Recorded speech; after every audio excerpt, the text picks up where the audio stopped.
a city steeped in history located at the intersection of the Yangtze and Han rivers. And one of the most popular attractions in Wuhan is Hubei Alley, a street dedicated to food.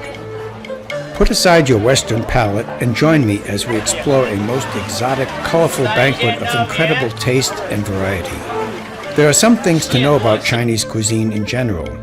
The Chinese tend to purchase their groceries for consumption the same day and don't typically go shopping for the week as we tend to do in the West. The implement of choice in the Chinese kitchen is the wok, which is used for frying and sometimes for boiling. Steamed food is also very popular. Ovens are rarely used. I visited the apartment of a Chinese friend of mine, and her oven was used to store pots and pans, not for cooking. In terms of spices, there is a pretty large divide between East and West. The Chinese use a lot of garlic, chili powder, pepper, cinnamon, ginger, and cumin. And they frequently use spring onions, which we call scallions. But they don't tend to use much in the way of herbs like parsley, sage, rosemary, thyme, oregano, and so forth. If parsley is used as a garnish, it will almost always be fresh and not dried.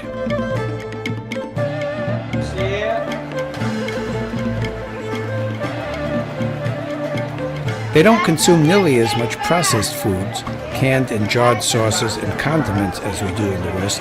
They eat a lot of greens, but not as much fruit as we do.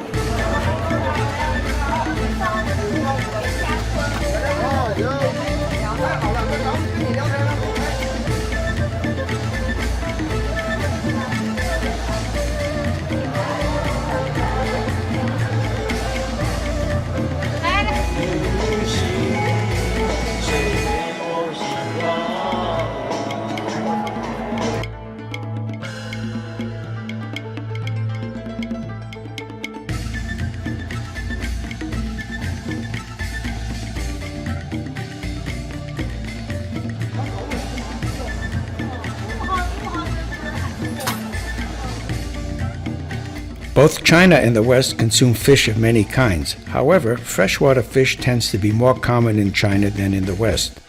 Dried fish is quite common in China, but not in the West, where we tend to favor smoked and salted fish.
The most common alcoholic beverages in China are light lager beers such as Tsingtao, which we readily find in Chinese restaurants in the West, and comes from Qingdao, China.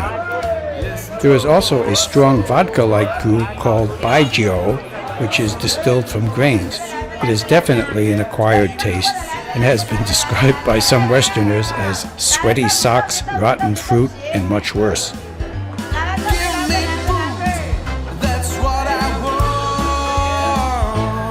You'll see very little cash change hands in Hubei Alley, and quite frankly, throughout most of China. Most of the payments are handled with cell phones and QR codes shown here next to the food.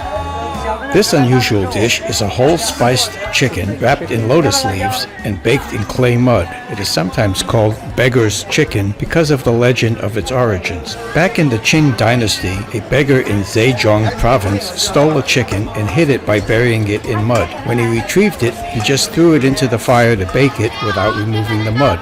It was so delicious that he started selling chickens baked that way and made a fortune, or so the legend goes. To keep me satisfied.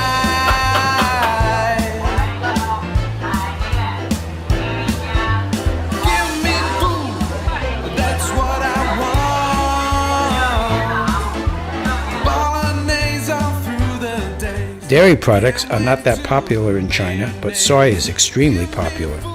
It is a common breakfast beverage and can also be found in a variety of forms in tofu, which may show up as soft, firm, fried, skinned, and shredded. Ice cream cake and chocolate sauce would see me through okay. Let's keep eating and competing ever and a day. I need something more than soup. Though beef jerky is a popular snack in China, the Chinese prefer fresh meat, bought frequently and used right away.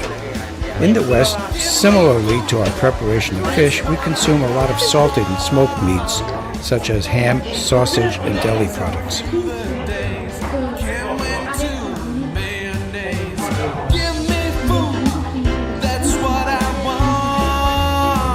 Yes, it should come as no surprise that the Chinese consume a lot of tea. However, they don't share our addiction to coffee. I did see a huge number of Starbucks, however, and the prices in Starbucks I thought rather high. In Chinese medicine, foods are categorized as hot and cold, but not in the way that we think in the West of those terms. Hot and warm foods are those that bring heat to our bodies. They might include beef, coffee, ginger, hot chilies, and fried food. On the other hand, cold and cool foods cool down our bodies. These would include salad, green tea, and beer. Neutral foods would include oil, rice, pork, and most fish. Soy sauce is ubiquitous and in almost all dishes. It comes in light, dark, strong, and delicate.